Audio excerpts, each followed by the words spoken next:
Hey guys. Wait, what? Why is it saying that? Let me edit this.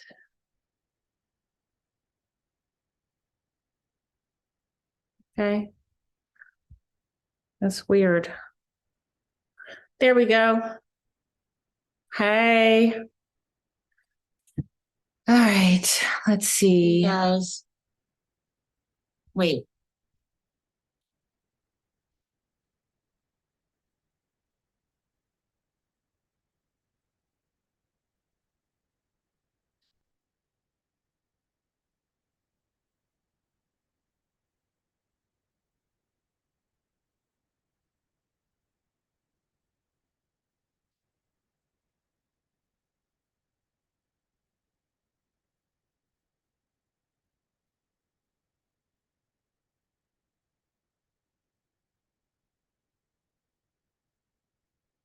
Okay. All right, good.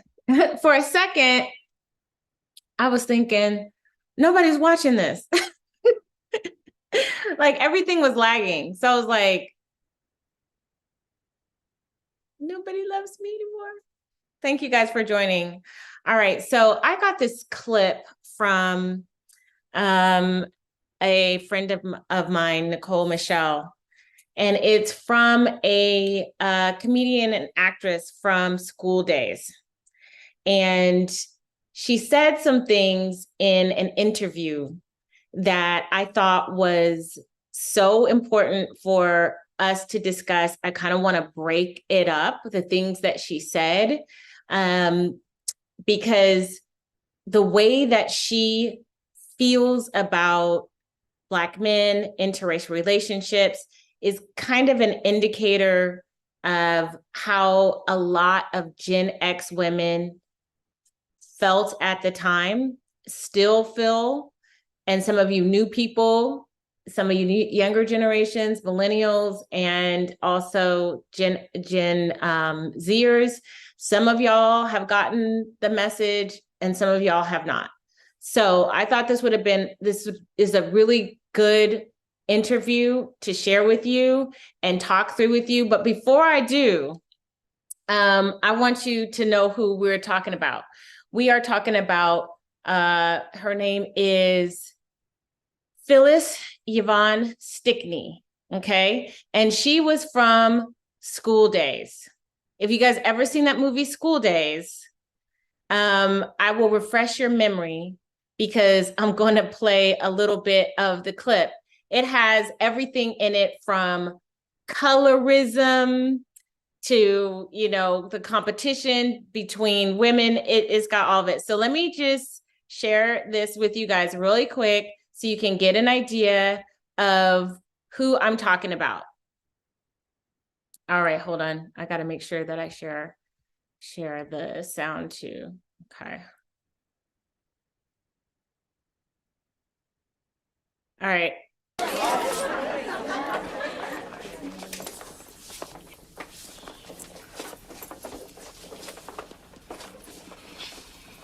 The word is excuse me. Nobody told you to stand in the hall either. Excuse me. That's better, Miss Thing. It's not real.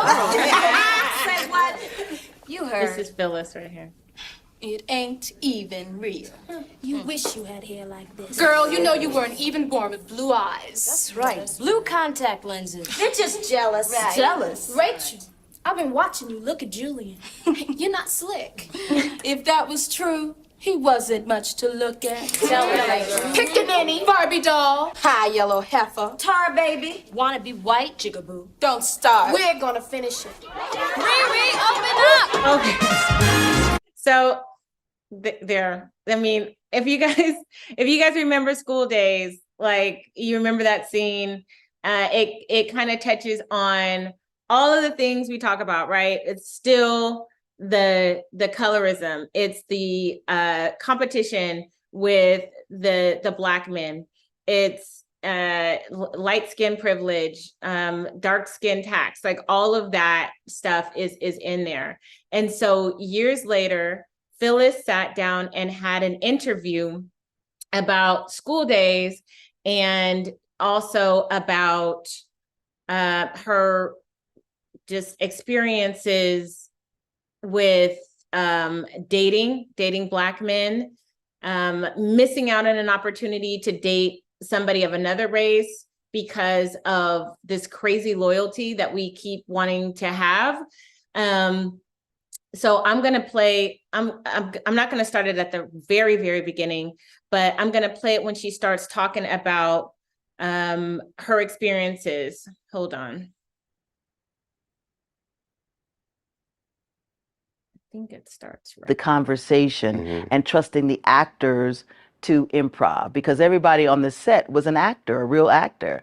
So Lynette McKee, there was one sister that really was a model, Yeah. and I want to say Amos, Pam Tyson, Pamela Tyson. Okay, we don't need to know about. We were actors, and so improv from the steps. Yo, Stickney, do this. Go I'm here. sorry, I didn't have this cue. Black men were choosing white women. Okay. Oh, here we go. Conversation dealt with why Black men were choosing white women, and at first they were picking lighter skinned women, and now they're going the full gusto, I believe was the line. Fast forward to now, you know, a lot of different races are mixing. Black women are now dating white men a little bit more. Look at her face. Look at her face. Horrified. Horrified. But let's go back a little bit. Why Black men were choosing white women, and at first they were picking lighter skinned women, and now they're going the full gusto, I believe was the line. Fast forward to now, you know, a lot of different races are mixing. Black women are now dating white men a little bit more. Sis, first question for you. Why the acceptance? You can see it in her body language that she's totally has been resigned and has accepted the other way. She is, you know, this is again typical of our generation. Generation X women, Black women, we just accepted that was the way it was going to be, that the men were going to do what they were going to do. There was no amount of cajoling, no amount of guilting. You guys, if you're still doing this in 2023, I'm telling you, it's a losing endeavor. It's an absolute loser to continue this way. But I just wanted you to take a look at her face when it was directed towards Black women, when the interviewer said, now we're seeing a lot more races mixing. Black women are dating white men a lot more, and she's got a problem with it. This is the kind of displaced judgment that a lot of Black women face from other Black women. It's like, we know that we suffer under the men doing whatever they're going to do for a variety of reasons that we already know, but let me refresh some for you. The fact that we outnumber them by the millions, the fact that we have the lowest marriage rates, the highest divorce rates, you've got the highest out of wedlock rate. Black men who make over 100,000 are the least likely to marry out of all races of men. So when other races of men reach that $100,000 threshold, they tend to get married. It is the exact opposite for our community. So these are all the things that we have known, that we accept. Yes, we complain about it, but listen, it does you no good to complain about something when it's clear you're not going anywhere. You're like the mother that's nagging her son. He tunes out. He's not listening because you're not going nowhere. You're still going to give him food. You're still going to give him shelter. You're still going to take care of him. So he's just going to let you talk. He's going to let you talk and he's not going to do anything. So clearly the judgment, the shaming doesn't work. We continue to want to do that, but on the flip side, we want to judge other Black women, and we give this look right here is how other older Black women, some older Black women look when it's Black women wanting to try something different with absolute knowledge of what we go through and what we struggle through. But let's keep going with this. I have so much to say. What is your perspective now in looking at that previous conversation? Do you still think that Black men should be with Black women, and or is it love is love? There's so many people perspectives. I have, grown up. I still know there was someone that was very powerful in the industry that happened to be Caucasian that was attracted to me.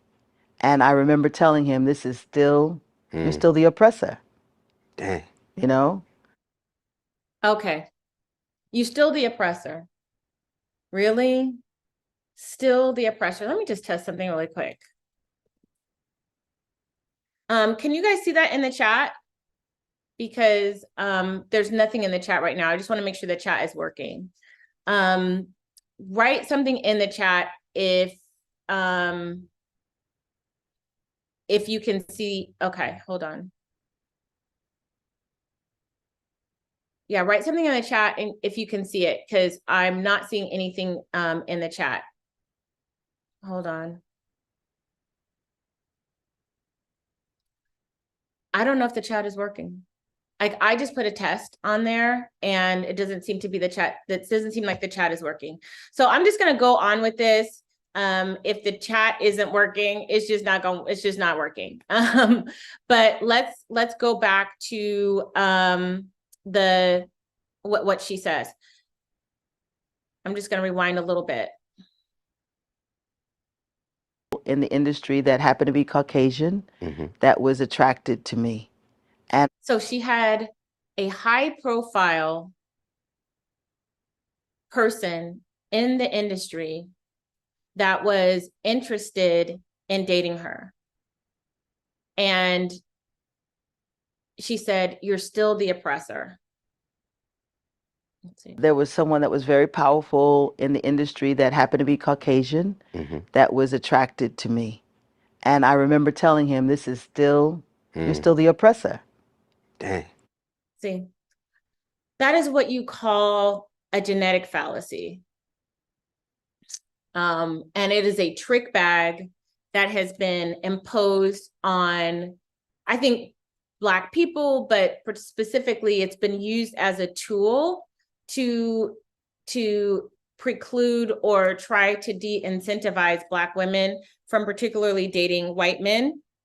Because if you look at somebody with white skin as the oppressor, and it doesn't matter where they came from, it doesn't matter how old they are, you still look at that person and you see them as the representation and embodiment of oppression, because maybe their grandfather, their great-great-great-grandfather was. You believe that that person just on their face is going to is a signifier of oppression, that person is out to hurt you or is out to get you. So basically the sins of the father. So if the father was the oppressor, then the son, and then the son, and then the son, and then the son is also the oppressor forever and ever ad infinitum. But let me ask you this question. How does it feel, y'all, to be Black and go into a store, and because you have Black skin, you get followed around all around the store simply because of the way that you look, and all you want to do is shop? How does it feel? How does it feel when you're at the job and somebody assumes that because you look a certain way, that you're aggressive, that you're going to be scary to talk to, simply because of the way you look and how you appear? But we always feel comfortable doing it to other people. But we hate it when it's done to us. It's really weird. And how many missed opportunities somebody like Phyllis, who I'm assuming never got married, held on to that loyalty, and we'll go into it a little bit more, held on to that loyalty for so long, and she got nothing out of it. Because the men are still dating who they want to date. They're still not marrying or marrying if they want to or not. They're still doing the same thing that they were doing, even more since you came out with that movie, School Days. They're doing it even more. So why is it that, again, I'm going to keep harboring on this. Why is it we as Black women continue to make choices that do not serve us, that we see are just, it's just a loser, just on its face? Like, we have enough data, enough time has passed that we know what it is. And yet we continue to still make decisions based on what our mothers did, our grandmothers did, that we clearly see don't work. Like, anybody who's having a baby out of wedlock in 2023, you clearly don't see the writing on the wall. You clearly have ignored all the data. You have clearly ignored all your whole family dynamics. The majority of Black children are not raised with two parents in the home. You ignored all of that, and you thought that somehow you were going to have a different result. Like, we keep doing these things as a group of women, a marginalized group of women, that clearly don't work. So why do we keep doing it? I don't know. Like, for what? For what? I mean, congratulations, a pat on the head, a Scooby snack. Like, what really are we getting out of it? Because I don't see the reciprocation anywhere. But let's continue.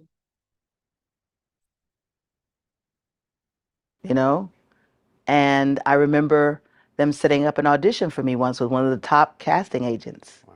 Without my request, but he was fascinated by the people that I knew. Ed Bullins, who was the Minister of Information for the Black Panther Party. And so the conversations that we would have were always about people that I knew, which I thought was so funny. Long story short, when I went to this audition for this casting agent, one of the last questions that she asked me was, "How do you know so-and-so?" And that moment was when I said, I'm right in my decision. I could never do this because I won't be cast. It'll always be. So let's just go over what she just said. What I heard her say was, somebody went up to her and kind of with a haughty attitude said, "How do you know this person?" And she used that as an opportunity to say, "See, that's why I know I'm making the right decision." Instead of seeing it as a win, that this very well-connected person who could help her in her career, who is interested in her romantically, instead of seeing that for what it was and as an opportunity, she takes this as, nope. I'm going to stand on these faulty ass principles that don't work for me, that haven't worked for me in generations. And I'm going to just be proud and strong and lonely and wrong.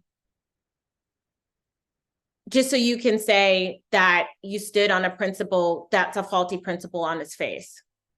That you looked at somebody who was white and said that they were the oppressor and that they wanted to help you. This is the thing. They wanted to help you and try to move you forward and put you in a different space.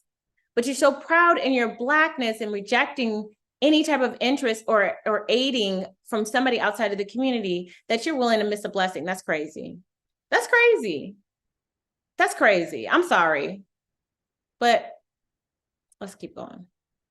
Said, "Oh, she got cast because she's so-and-so's girl." Right. Or she's so-and-so's piece. Right. And I knew that I was talented, Sure. that I was gifted. So personally, that was something that I chose not to do. It was never attractive to me in the same way. The brothers are trying to be all too fine. I can get too many different, variations on a theme. So for me, I think that if we really are honest about it, it's about status. And even though Black men may not understand it that way, there's a conditioning. And when you have been told that Black, even though we hear black of the berry, sweet of the juice, when you are made to feel subconsciously, subliminally, however, that this is more valuable than that. Right. And this will get you more status than that. And what you're seeking is status, then you're going to go or be attracted to that which is more status. Okay. So I want to address what she's talking about in terms of status and status exchange. That's what she's talking about, status exchange. So status exchange is basically one person has a thing, the other person has a thing. They come together because there's a mutual advantage. The person may have resources. The other person may have a title. You see it all the time. You see it in a lot of Jane Austen stories, right? So you'll have a family that has a title and they're nobility, but they're broke. And then you have, say, a merchant who has a lot of money, but no title. They will marry that person, and together they become a power couple because now the man is associated with aristocracy and the family has been saved from financial ruin. But in the same way, when it comes to status exchange, in the way that she's talking about, so these Black men will get with white women because they feel like it will elevate them in some way. That she's trading her whiteness and he's trading usually his resources. Because let's face it, most white women have been taught not to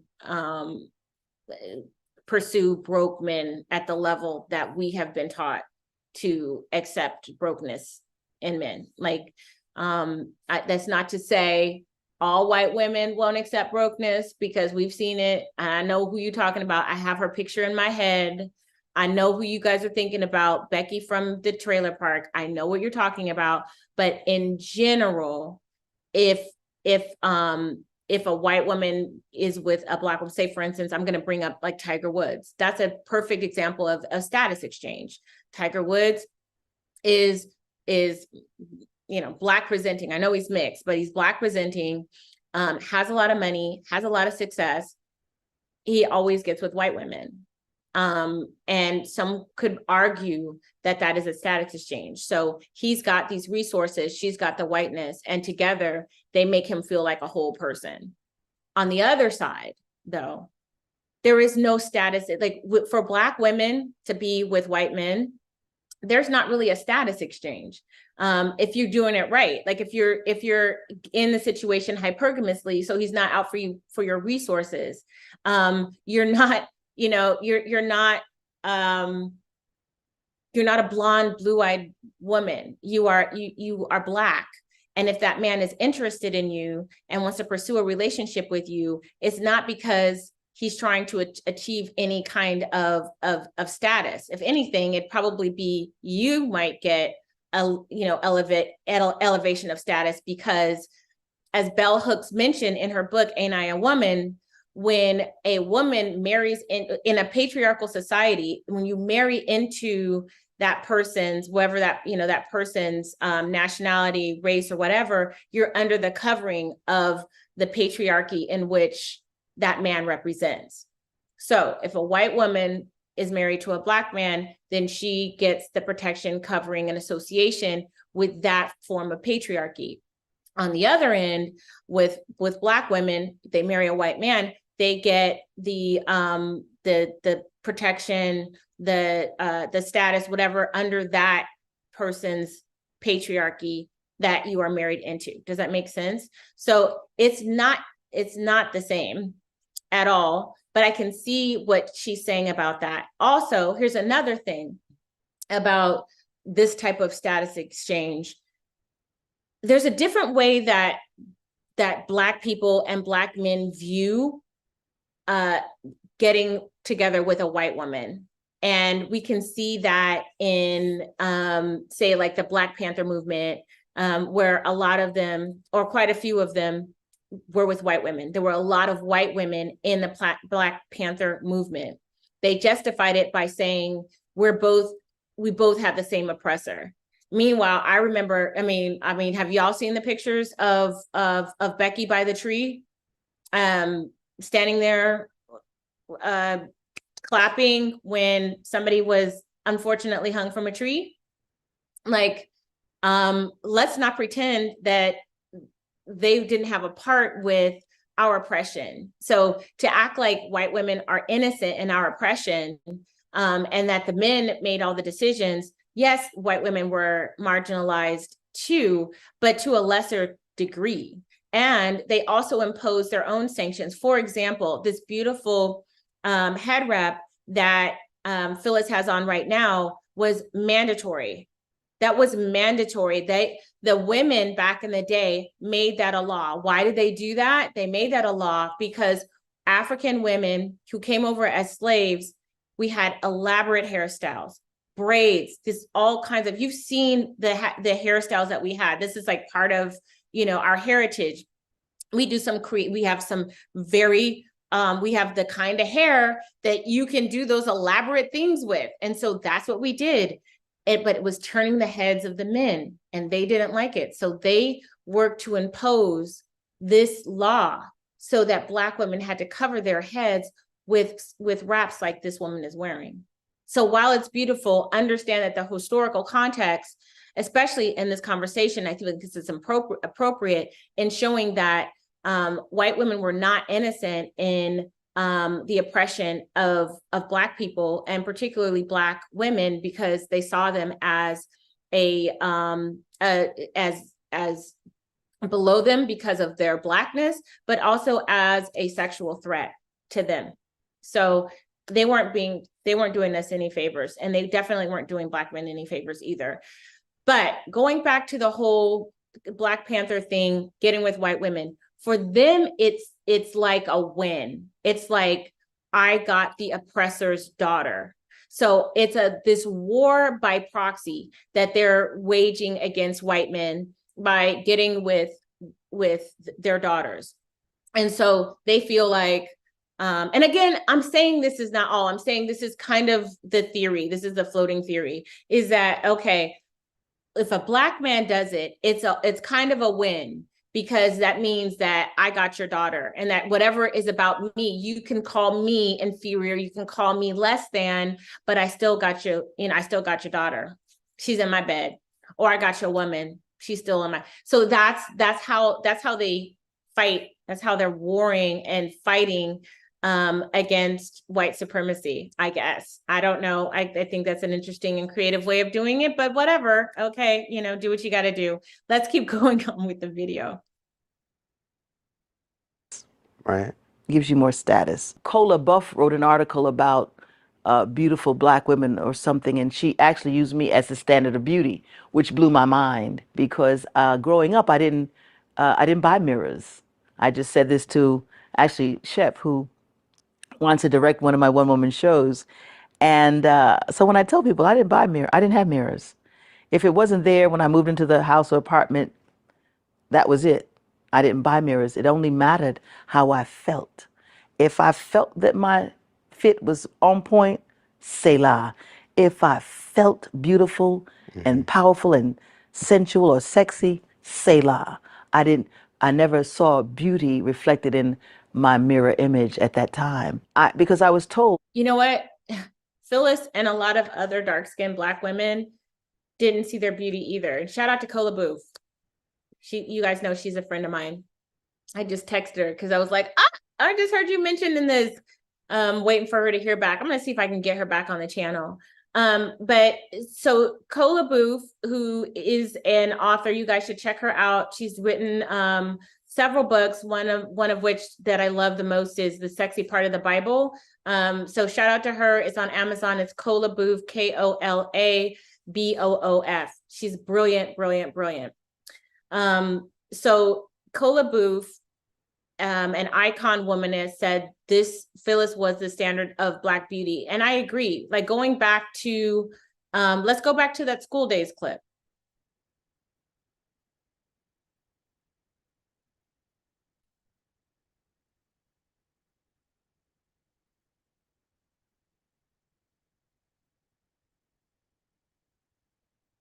Hold on.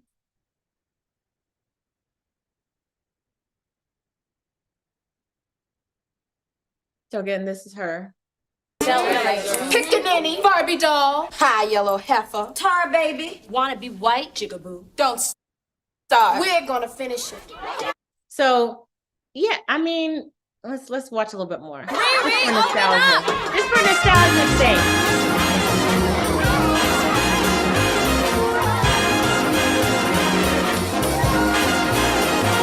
Talk about good and bad hair, whether you're dark or you're fair. So you can go on and swear, see if I can, good and bad hair. Don't you wish you had hair like this? Then the boys give you a kiss. Talk about nothing but bliss. Then you're gonna see what you missed. If a fly should land on your head, then I'm sure he'd break all his legs. Look at her. Look at her compared to Tisha Campbell. I mean, she is beautiful. She was beautiful, beautiful woman, and she can sing. I mean, can she not? She's fit, she's feminine, she can sing, she's a good actress, and she still didn't get picked. But guess who got picked? Tisha Campbell. Oh, but colorism doesn't exist. It's all in our mind. I mean, we're all just imagining this. Right. She got so much grease up there. Dear, is that a weave that you wear? Well, you got Huckabuzz standing all over your head. Well, you got Sandy Spurs. Rather have mine instead. You're just a jigaboo, trying to find something to do. Wow. Well, you're a wanna be better than me. I can't believe they called her just Jigaboo. Wow, this would not fly in today's society.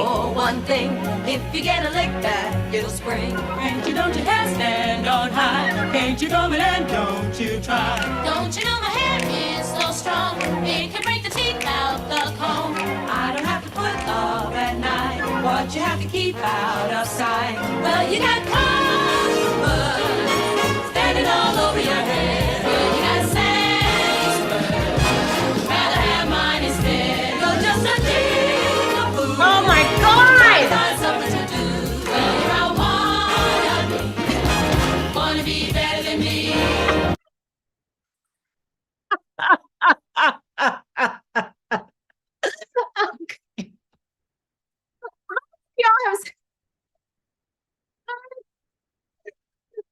Y'all have seen this movie.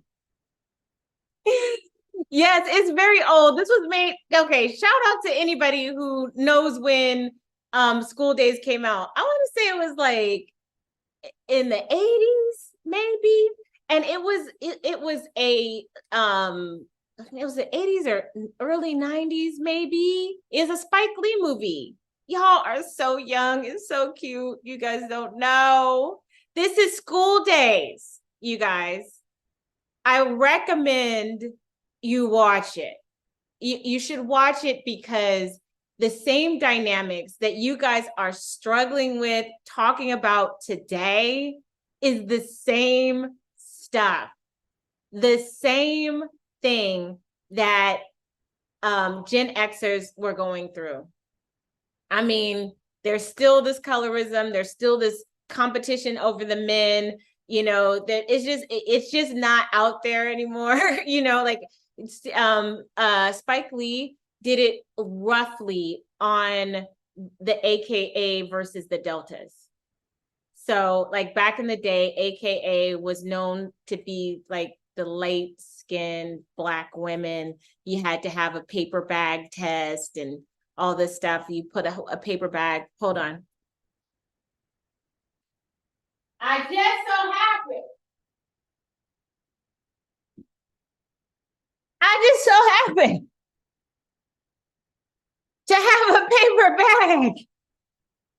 I just so happen to have a paper bag, and I don't pass.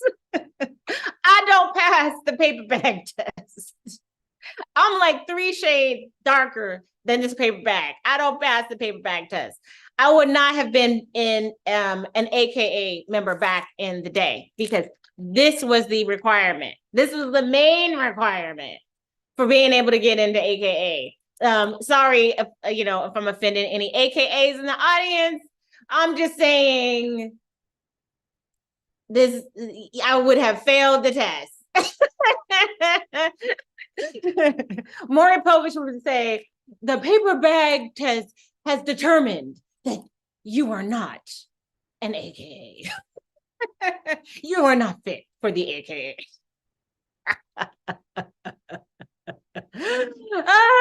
Okay. Thank you, Tubby. Yeah, it came out in 1988. All right. Yeah.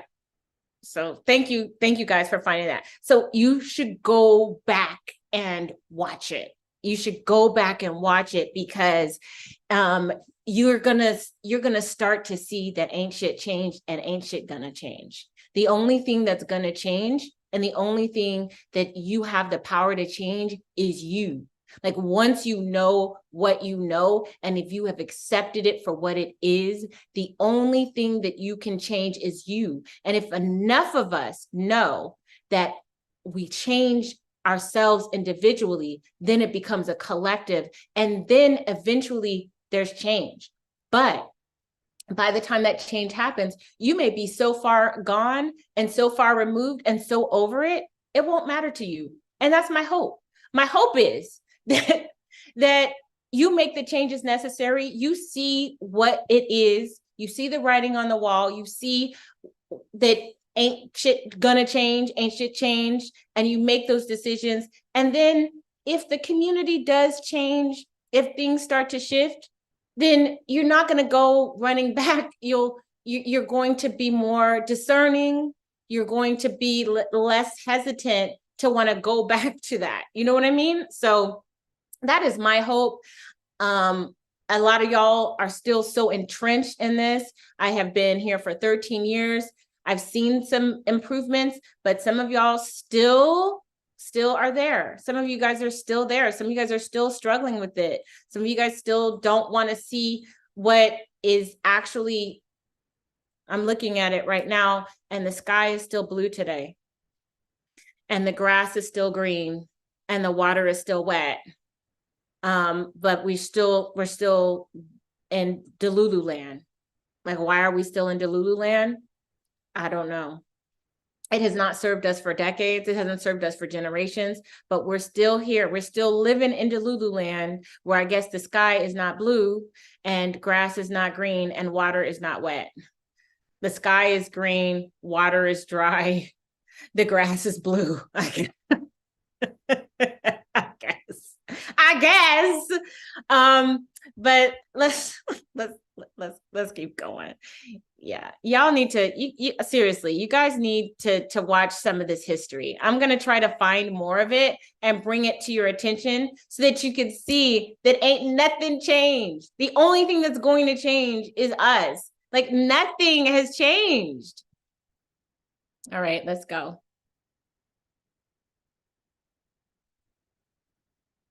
And I made jokes about that. Growing up in high school, I didn't have a boyfriend.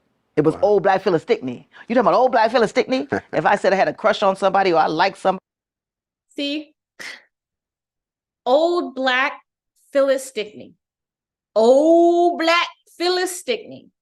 This is from within the community. These are people, these are the boys that are her peers that should like her. And let's just talk about that for a second. Why is it that there's so much contempt from the men on our side? Asian men still, will date and be in love with and marry within their race without trying to get a beeline to other races of women. Yes, they idolize whiteness, but to a certain lesser degree, they still see that they're women as a whole, as their preference, as a whole, not segmented. Okay, and when I say segmented, I mean that because I know that there'll be people within the community that may be watching this and say, Black men still prefer Black women.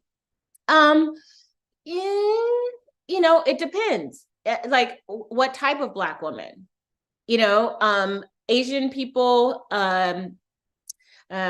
Hispanic people from like certain, like in certain ethnicities, they tend to be homogeneous. We, on the other hand, have a spectrum of the way that we look. And are we really going to argue that within the spectrum of how we look, that there aren't obvious preferences, that these men aren't making decisions based on skin color? Are we doing that? Because I can pull a study up right now where it shows that when it comes to marriage, dark-skinned Black women are married last. Lighter-skinned Black women, mixed race or just lighter skin, are the ones who get married first. So yeah, you can say you prefer Black women, but what type of Black women do you prefer? What spectrum is she on? That stuff matters in our community because we have such a range in our skin color, in our hair texture, in our features. So when they say these things, again, you have to go back to our marriage. We have the lowest marriage rates, but out of those low marriage rates, lighter skinned women get married first. So is it any surprise that Phyllis is still out here single and still rejecting the idea of dating particularly white men, like as if there's no other race of men that she could, but because I think there's so much emotions and history and pain and trauma that's involved with white men, it seems to be the default, and it seems to be the thing that is most repellent to women who are like Phyllis, who is also, my generation. She's an older Gen X. You talking about old Black Phyllis Stickney? Old Black Phyllis Stickney? So I had to grow. So I was an overachiever. I was going to be the best dancer, the best dressed, the smartest, because I wasn't pretty. The old tax. So one thing that Nicole Michelle, we just recently got to be friends, and I'm so glad that we're friends because she's so cool. And I got to know her husband, and he's brilliant. And you guys have to hear the things that he has to say that he thinks Black women should do. He's on our side. He's like, I don't know what y'all doing, still messing around with these. I'm not going to use the word because I don't want to get in trouble. And he's Black. They're both a Black married couple. But he talked about the Black tax, and what she's talking about is the tax that simply because you look at her features, we saw her in School Days. She had very appealing features, very beautiful looking woman, young woman at the time.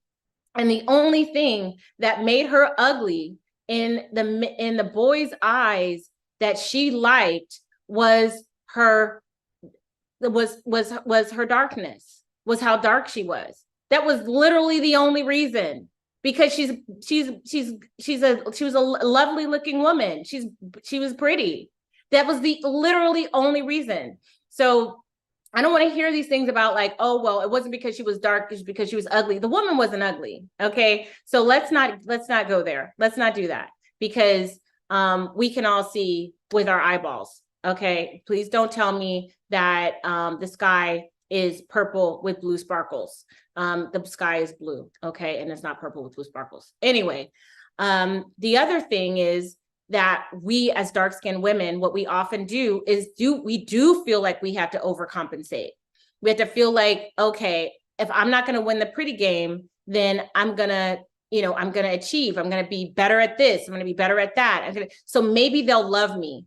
So you may not love me because I'm so dark, but maybe you'll love me if I'm super talented, if I do this, if I do that, if I'm successful, you know, if I own a house, if I have a good career, if I have a good education, whatever it is, we have to be better. We have to pay that tax simply because of our level of melanin, because of our darkness. Wasn't attractive. So I had to have something else to offer besides physical attraction or beauty because I wasn't considered that. The first time a man said anything about my physical beauty or thinking I was pretty, that it made, I mean, I'm not cousins and friends. It was, I was in 30th Street Station, Pennsylvania, and I was rushing to a train track, and a black man said, "May I say something to you?" And I already had this, that's where the sharp tongue was developed. Defense mechanism, you try to come for me. What? So I was ready. What? And he said, "You are a beautiful black woman." Well, I didn't have a comeback for that. No one had ever told me that. Wow. I can relate though. I can relate, you guys. Nobody told me I was beautiful, not even my parents. You know, my mom is colorist, even though she's darker than me. I guess she looked at me, and if the criteria for being pretty is that it's related directly to your skin tone, then I guess I wasn't pretty to my mom. And my dad didn't tell me either. I had no idea. So like, this is recent developments and honestly, this is going to make a lot of people mad, but I don't care. I realized I was pretty when I opened up my dating options, and all of these men of different races actually affirmed that. And that's the truth. That's the absolute truth. You are right. I usually don't date, girls as dark as you, whatever. I'm supposed to be feeling grateful for that, whatever. But I'm just being honest. I want to know from you guys in the chat, if you are of a certain hue, did you feel that way? Put a 1 in the chat if the community did not affirm your beauty because of because of simply you were dark. Put a 1 in the chat if you've had a similar experience to me. I would really like to see that. LH says 1. Oh, we're getting some 1s. Do you see that? The community does not affirm the beauty of dark-skinned Black women to the point where we don't even know. We don't even realize that we possess this beauty. And the fact that men of another community had to affirm that for me is so sad, but is also extremely typical. It's extremely typical. And I want you guys, the ones you put in the 1s, you're not alone. At least you're not alone and you're not crazy. Let's continue. It makes me kind of sad that there's so many 1s of little girls. Like we were all once little girls, right? We were young girls in high school. We liked boys. None of them liked us, or if they did like us, it was, primarily for sexual reasons. Oftentimes not being picked. Like, all of that stuff is so painful. It's so painful. Whipped Cream Code says, all these 1s. So I must ask, what are you attracted to in Black men? And this is a non-Black man asking this question. I think Ice Cream Code, I've seen your comments quite a lot under my channel, and I believe you're married to a Black woman. And he, like, in his comments, he's always kind of wondering why Black women take these positions of steadfastness and staying within a community that does not affirm them. And so I go back to other groups of men as a whole. Those communities of men affirm their women. Only a certain type of Black woman in our community is affirmed, that's displayed through the practice of marriage, you know, where you're being claimed, you're being picked, you know, under this patriarchy. That's what it means. Marriage means that you got picked, that somebody chose you and thought that you were worthy enough to be married. And these are our experiences. And there's data to back that up. And I can find it if you guys want me to. I can go over that data. I'd be happy to, because people just swear that what I'm saying is not a thing when it is an actual thing. Let me go back to that clip so we can finish hearing what she has to say. So I was 24 years old. How did it make you feel? It humbled me because I knew he was sincere. So comedy, I talk about light girl. I got my light girl towns. You know, DC's a light girl town. You know, Detroit's a light girl town. Okay. Chicago's a light girl town. You know what I mean? Little brown girl. I said, it takes a special Black man in America to love a richly melanated sister. She's not wrong though. But why is she saying that? Why is she saying that? Why does she say it takes a special kind of Black man to appreciate a richly melanated sister? Why did she say that? Because it's true. Because it's true.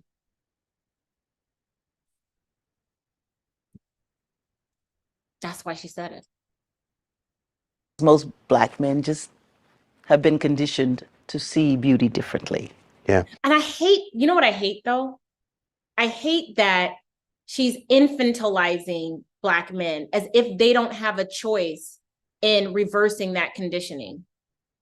That's the thing that really bothers me about these conversations, is that Black women like her, who are steadfastly loyal to the community and to the men, can recognize and acknowledge the pain that they've experienced, that they continue to experience.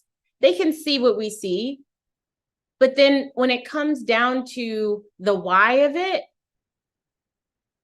it's not their fault. They have been conditioned. They have been conditioned. This is that they are powerless against this.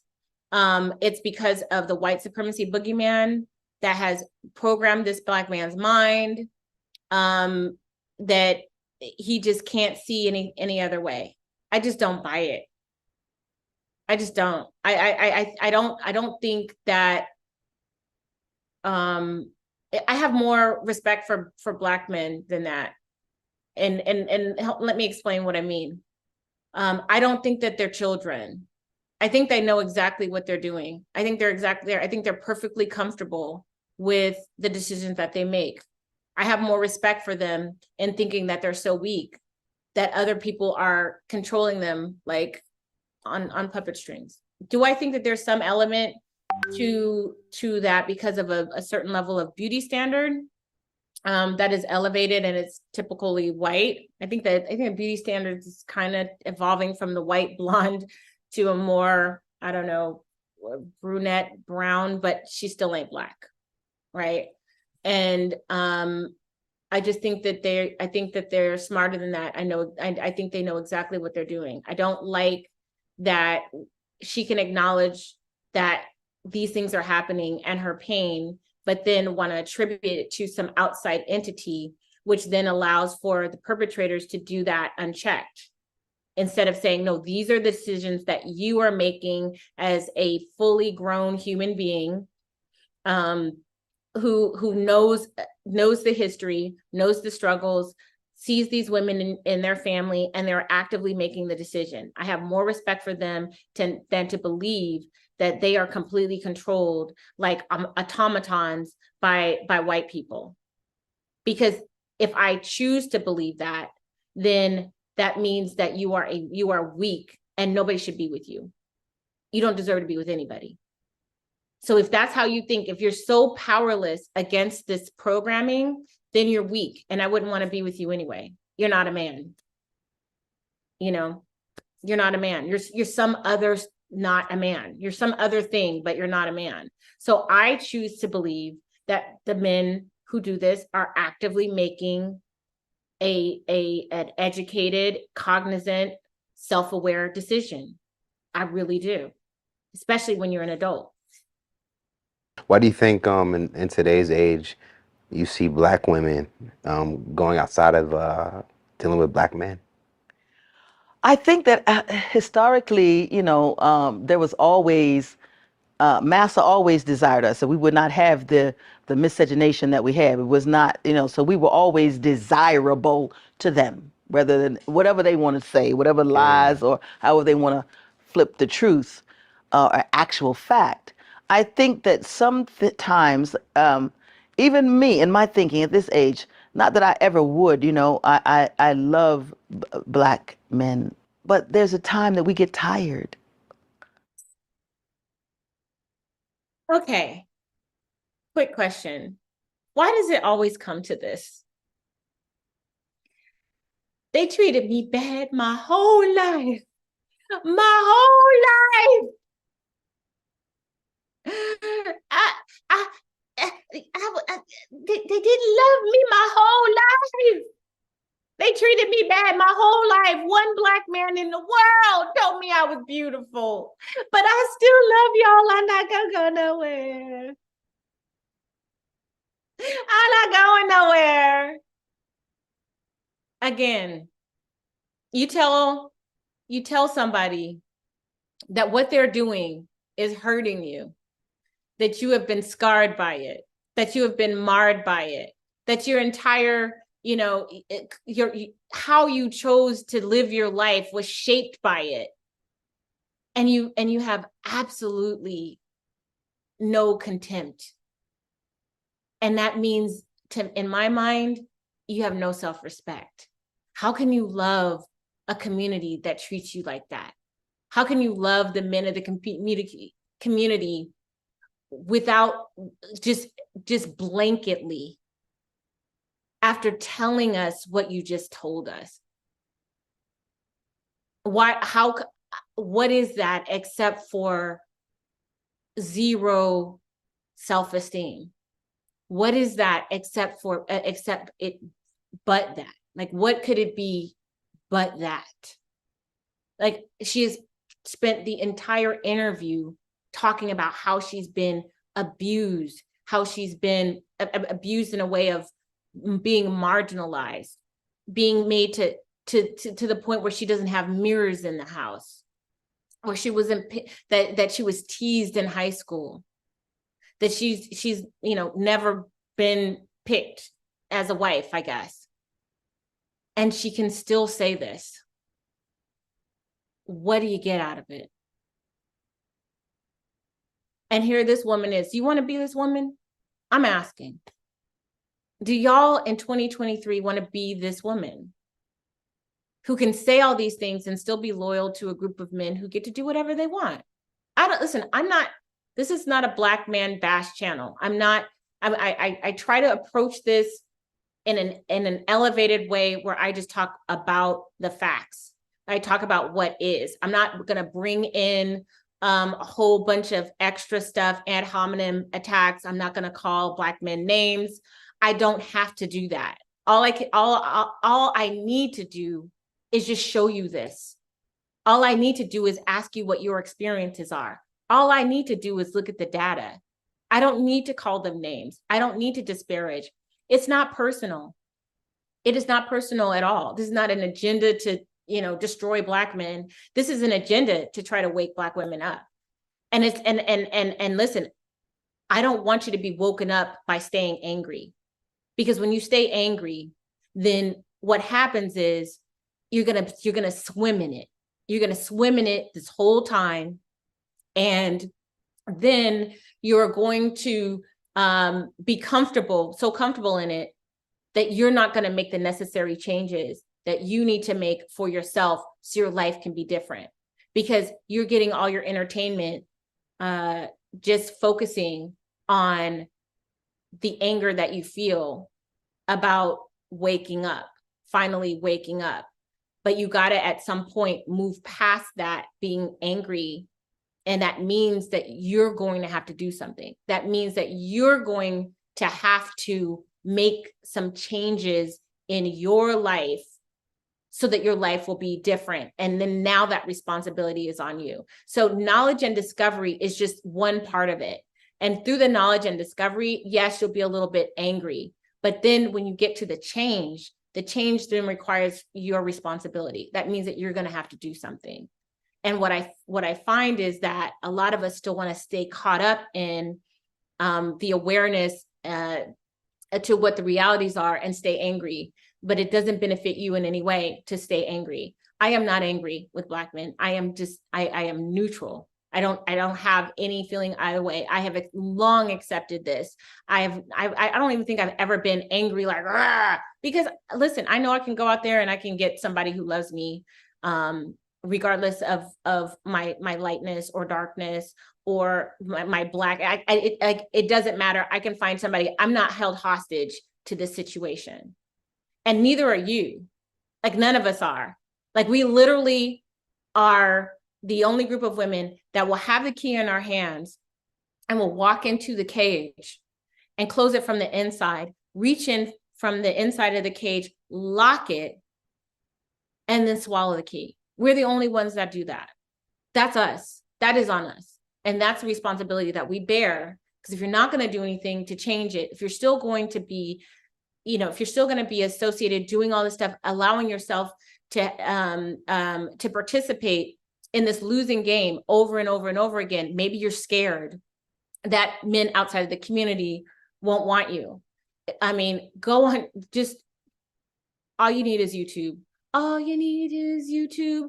Just do Black women, white men marriage, or Black women interracial marriage, and see all of the videos of Black women being married to non-Black men. And the majority of them, by far, are Phyllis's shade, are my shade. Like, we don't have any problem. We would not have any problem finding men who would love us and commit to us if we would stop walking in that cage and locking it from the inside.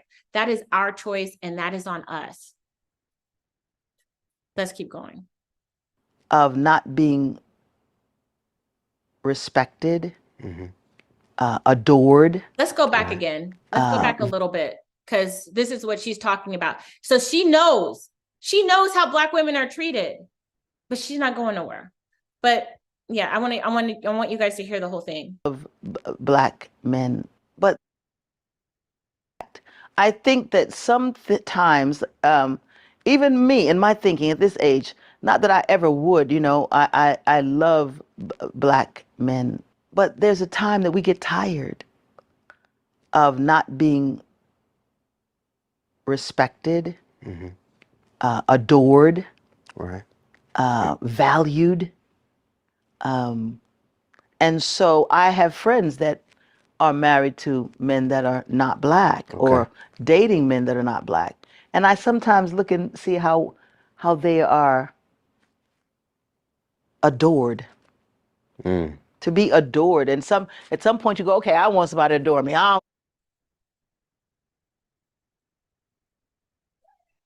Hey, what did I just say? I love Black men. I'm not going nowhere. Not that I would ever do it, but I see my friends in relationships with non-Black men. I see them married to non-Black men, and they're being adored. What? What, girl? What? What? Let me go to the chat and see what y'all saying. What? Just what? I can't. What do you guys think about that? She's seeing it. She's seeing it. She's seeing in real time these relationships working. She's seeing in real time her friends being adored. But no, I'm not going to do it. I'm going to stay in this cage. I'm going to stay in this cage. Why? Why? I don't care what he looks like, because somebody just adore me, please. Right. Somebody adore me, like me, love me, value me, you know, have patience with me. So I think it becomes someone that feels, you know, checks those boxes and feels those, and at some point you don't care what the color is. Exactly. I think that some people, some sisters, just like the brothers, looking for status, looking for other things, and so they find those other nationalities or quote unquote races are more attractive, or will help them achieve what they want to achieve. Some, I think, are because of the pain, Yeah. you know, and that I say often, I say it in jest, but it's serious. Most of the things I think funniest things come from truth. If you're dealing with a sister or you're dealing with a brother, you're dealing with a certain level of pain and issues. We all got issues. I don't care who it is. So if you're dealing with a brother, you got to some issues are going to come with the package. So now you just got to figure out how much issues or how much baggage you can take from him and vice versa. Oh boy. You got to figure out how much baggage, how many issues you want to take on. It just doesn't sound appealing to me. It doesn't. Like, I want somebody who loves me. I want somebody who adores me. I want somebody who looks at me and says, oh my God, I can't believe I'm with you, someone so beautiful. Like, I don't want a relationship where it's all about pain and trauma and us bonding over that. I just don't. I just don't. I'm gonna be honest. I want somebody who I can feel light and free. Light meaning not heavy, not light, like light skin. I'm okay. I'm okay with this color. I'm okay with this. But just lighter, freer, less stress, less trauma bonding all the time. Wanting to feel just loved. And I'm not willing to sacrifice myself in the name of Blackness, like women in other generations have done, and what some of us continue to do. I'm just not willing to do that. I'm not willing to do that.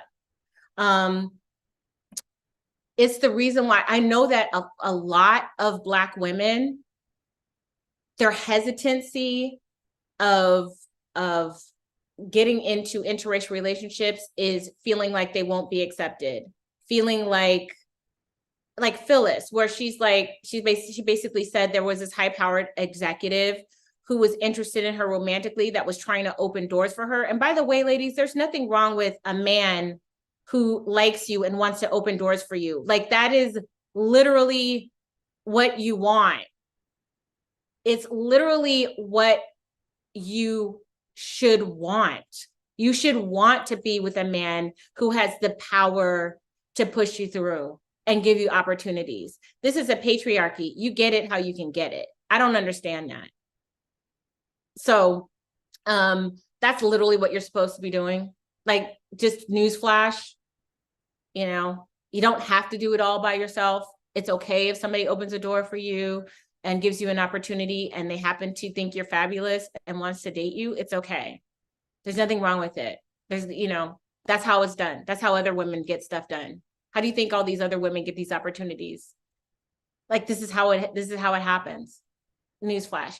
But I know that a lot of Black women feel like, I can't permeate those spaces, or I need to work on myself, or whatever that is. And so back in 2018, I came out with the Pink Pill. And the Pink Pill was revolutionary. It was the first course of its kind that really was working on elevation of self, elevating our mindset, feeling more comfortable going into various ecosystems. Some of you have probably had the taken the course before or know of the course. It has we've sold thousands of them. So I have an announcement, you guys. And I want to share my screen with you guys.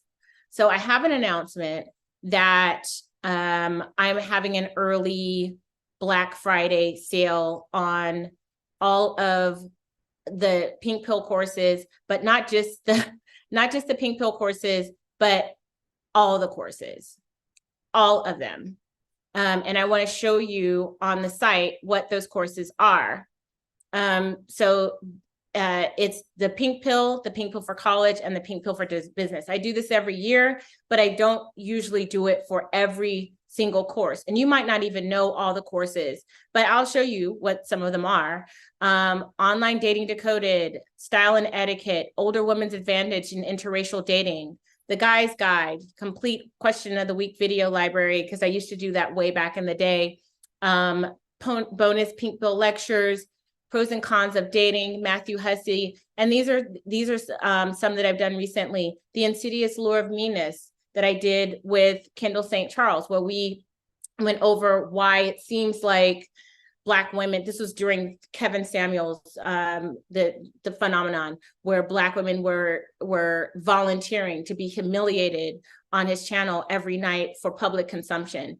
That's on there too. The course I did with Shira 7, How to Meet and Mingle with Wealthy Men, and also Successful Socializing for the Shy, Awkward, and Introverted. So they're all, I just activated this coupon code, and the coupon code is Holiday Vibes 23. So with that coupon code, you'll be able to get any of those courses from now until Monday, the Monday after the Black Friday weekend, for 50% off. And let me put, so that's the link to the courses. And this is the code. And that gets you 50% off everything. So I have stuff with Kendall, I have stuff with Shira, I have all the Pink Pill courses. Those are all still there, and all of the other mini smaller courses that I've done. I've been doing this for a long time, but those are all there. Thousands of women have found them helpful. Literally, I have thousands of students over the years, and the Pink Pill courses and all of those courses get rave reviews. Even people who don't like me have to admit that the Pink Pill is the bomb. And I know I've seen it because they be on your favorite alley site, your favorite alley cat site. They may not like me, but they're not knocking the Pink Pill. And that is because those are solid courses. They're well researched, they're well thought out. It's not bullshit. Yes, there is going to be a sale on Watered Body Care. I'm going to be announcing that too. So you guys, I'm going to do a huge sale on Watered Body Care for the full size. What I noticed was that a lot of you guys were buying the trial size just to see trial size and the travel size. And I think you guys weren't really ready to take the leap for the full size. But Samri, who's in the chat, I believe she's a Watered Body Care customer. I'm sure she can attest to how amazing it is. So anyway, I say all that to say that if you've ever been interested in any of the courses that I've done in the past, they're there and you can get a discount. I will be announcing in the next day or two what the promotion is going to be for Watered Body Care, because it's going to be huge. Narita's like, yes, Watered is amazing. Samri says, perfect, I'm running out of full sizes. So yeah, I'll be putting that, it'll be up on my Instagram. But anyway, oh, look at all these people saying Watered is good. Thank you guys. Thank you. It really is. You guys should check it out. It's wateredbodycare.com. Just take a look at, I haven't put the code in yet, but go to the site and get on the mailing list too, because I'm going to start doing some exclusive offers through the mailing list. And you can get that when you go to the site. It'll just say, you know, put in this for a discount. That gets you on our mailing list. But again, don't buy anything today until I announce what the deep discount is really deep, because I want you guys to try it. I want you guys to try the full size. And so do you guys want to see the full size? I can get it real quick. Hold on.